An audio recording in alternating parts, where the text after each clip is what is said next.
Thank you very much. Thank you for the intro. As mentioned, so I'm Rob. I head up the resourcing team within Great Western Railway. And I've got the morning slot to talk to you about hiring managers. So there's a little bit of process in here. There's a bit of policy. So stay with me. I know it's not the most exciting topic for first thing in the morning. But hopefully everyone's had a chance to have a tea and a coffee and stay wide awake. So, hiring managers. We all have them, some good, some bad. I know what my thoughts are, but I wanted to see what other people's thoughts were. So out on my Twitter feed recently, I just asked people for a few words to describe their hiring managers. Mixed bag, as you would imagine. Some of my favourites, but they're a necessary evil, they're blockers, and they are my biggest headache. If you do a search on Google, you will find a similar story. So all of this suggests that hiring managers get in the way for us to do our job as resources. They change their minds, they don't know what they're looking for, and life would be easier without them.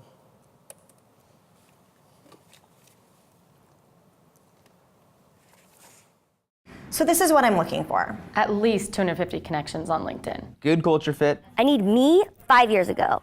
Division I sports for sure. Young and hungry. I want your rock stars. Can you just clone Joe? I want a hunter. They have to be a team player. I can't talk to any comm majors from a state school. Boy Scout. I want someone with a Rolodex. So we really need top 30 schools, Ivy League. Chico State.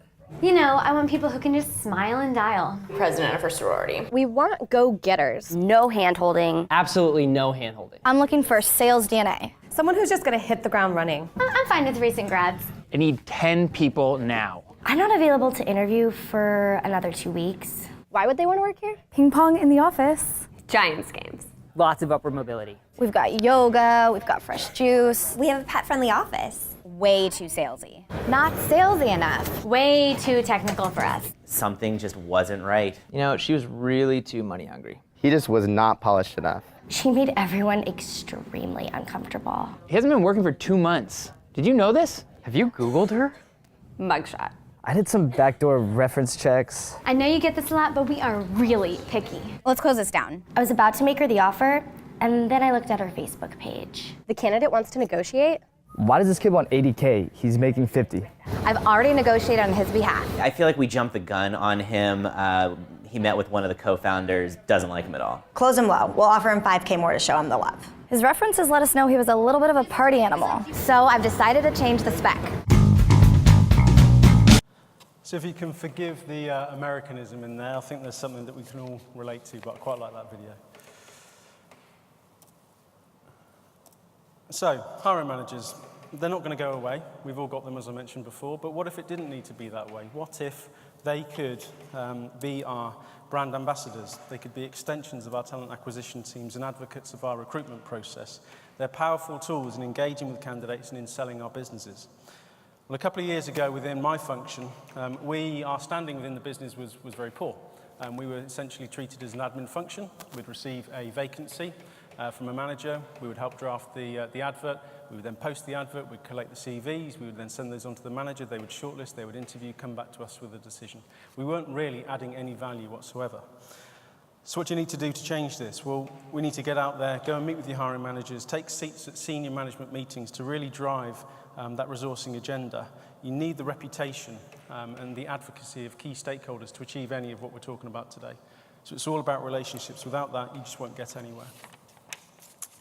So I mentioned we're going to talk a little bit about process. So here we are. It's the process police. It's HR gone mad. Well, I'm far from a process junkie, but I do recognise how important that foundations and frameworks are. They are the building blocks of what we do. We'll hear from hiring managers about their selection decisions that it's their gut feel. You just know. I've been doing it for years. I don't need to be told how to do this. I'm not quite sure what I want, but when I see it, I'll know it. And I don't need HR getting in the way or resourcing getting in the way, telling me what to do. It's my team. I'll run it the way that I want to. I'm sure we've all got those managers. So why do you need to have a policy and a consistent process? Well, if you have an inconsistent approach, you'll always get inconsistent results.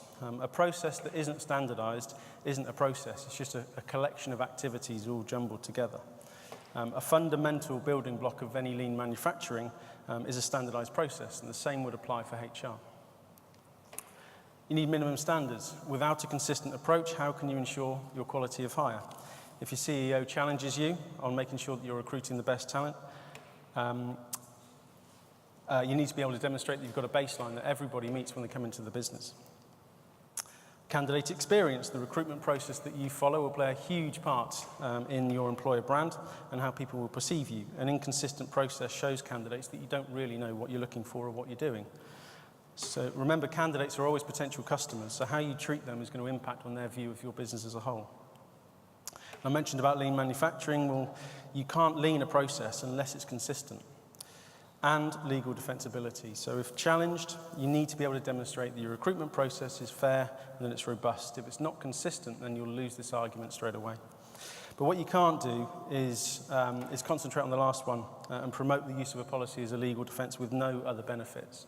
To a manager, they don't really care about that until it's time to, until there's a tribunal when they need to. But up until that point, they just want to know from you that the things that you are doing is making sure that the quality of the people we're bringing in is skyrocketing, and we're doing it in half the time. Well, good news, a structured policy and a framework can absolutely speed up a recruitment process, and it can increase the quality of hire at the same time. So I mentioned about minimum standards of assessment. Well, in my business, we do have a transparent recruitment policy with set minimum standards of assessment. It's very clear on what the recruitment timelines are and what assessment tools are deployed for each grade. Of course, we don't want to dictate this to the business. Again, process police and being a bit overbearing as HR. So we have regular working groups with the business to ensure that the process we follow and the competencies that we test for each grade reflect the demands of the job. It's not seen as a HR thing, it's very much a business thing that they're engaged with, and that's through the relationships that we built up. So if you haven't already, I would suggest looking at creating an assessment matrix where you can weave in the people agenda into your resourcing process. Things like behavioural frameworks, company values, business plans, cultural vision. If you embed these into your process and how you assess potential recruits, you can then demonstrate a very real link between your resourcing and the company strategy, which is often the criticism that we face. There's just an example of one that we've done previously. If anybody wanted to catch up on, we're more than happy to do so. So we've given our managers a policy and a framework to follow, so we're getting the best out of them, right? Well, no. Then comes the interview. They've still got to make that selection decision. We've got to make sure that it's sound. So some are better at it than others. I'm sure we've all got the senior manager who's been in the business since day dot and knows everything and doesn't need to be told anything. Or maybe we've got the junior manager who is an operational star but doesn't have a clue about people processes. We put these people into management positions and then just expect that they've got the skills to be able to interview. And quite often they don't, but it's rarely a skill that we train. So your manager is about to interview. You've got your process set. You've given them the minimum standards of assessment. You've gone through a robust shortlisting process, or maybe you've used some psychometrics to whittle down the numbers. You've ensured that any behaviours and values are embedded into the interview. The manager might have set some technical questions as well. He may have even provided an interview pack. So everything's perfect, so nothing could go wrong, right?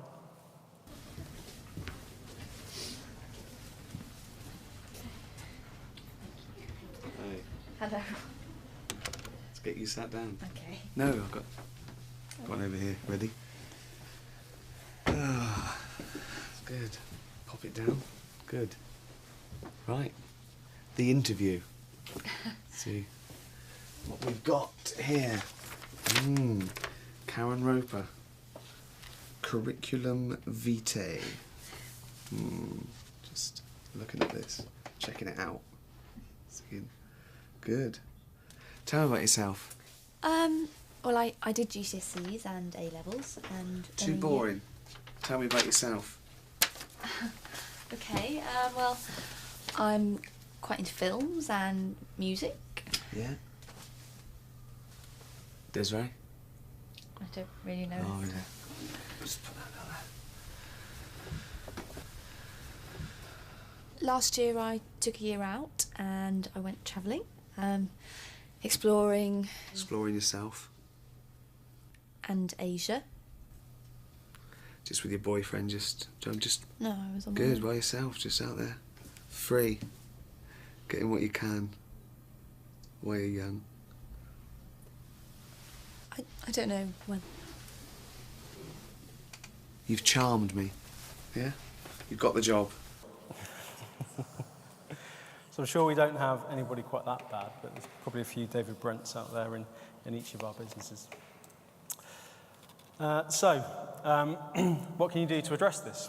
So something that we've done, we've created an online interview course, and this is designed to address both how a hiring manager should conduct an interview, so reducing the risk of offending the Equality Act and providing an outstanding experience, all about risk avoidance, and also some tools and techniques that the manager can use to enable the candidate in front of them to shine. It's no good to them if they've got a cracking candidate sat right there, but because of their poor interview technique, they've not given them an opportunity to demonstrate it. We then ask the interview managers to pass an assessment, so an online assessment, and it's only once we've signed off their competence that they are then allowed to conduct an interview, and this way we can ensure the quality and consistency of our interview. You can follow this up with a face-to-face session, which we do, so if anybody wants to role play, to practice a bit further, we give them the opportunity to do so. Now, a lot of this, I appreciate, it might be overkill for some businesses. You know, I recognise that I work in a very traditional industry, heavily regulated, heavily political. This stuff's important. This is kind of what we live and breathe. But some of you might work in a smaller business that's a bit more agile and a bit more disruptive. So some of this might look as a little bit stifling. But whatever business you're in, I would encourage you to look at what support and development that you offer to managers to help them to make the right selection decisions. And it's not about taking away their responsibility for deciding who they want to hire, but as resourcing professionals, we need to drive the resourcing agenda, and we do have a responsibility to help managers to make the right decisions. So that's all great, but what's in it for the business? Managers will look at HR initiatives and think, well, that all looks fantastic, but actually it doesn't really affect me.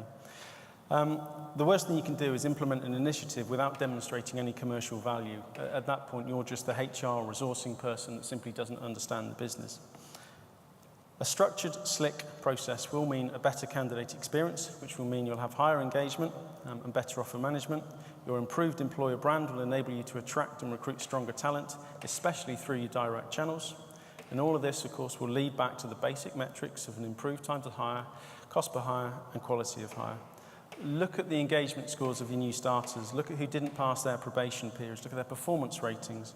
All of this data should be available to you. And I guarantee that if you develop your hiring manager's recruitment skills and improve the structure and consistency of your process, then the quality of the individual you're bringing in will improve. So the flair within resourcing is brand, it's attraction, it's engagement. It's not this stuff, it's not policy, it's not process. But don't neglect the building blocks of supporting and training your hiring managers and providing a robust framework. So you can have all the flair in the world, but if there's no substance beneath it, it'll just crumble. I'm a bit early, but that was that. Excellent. Thank you very much. Thank you.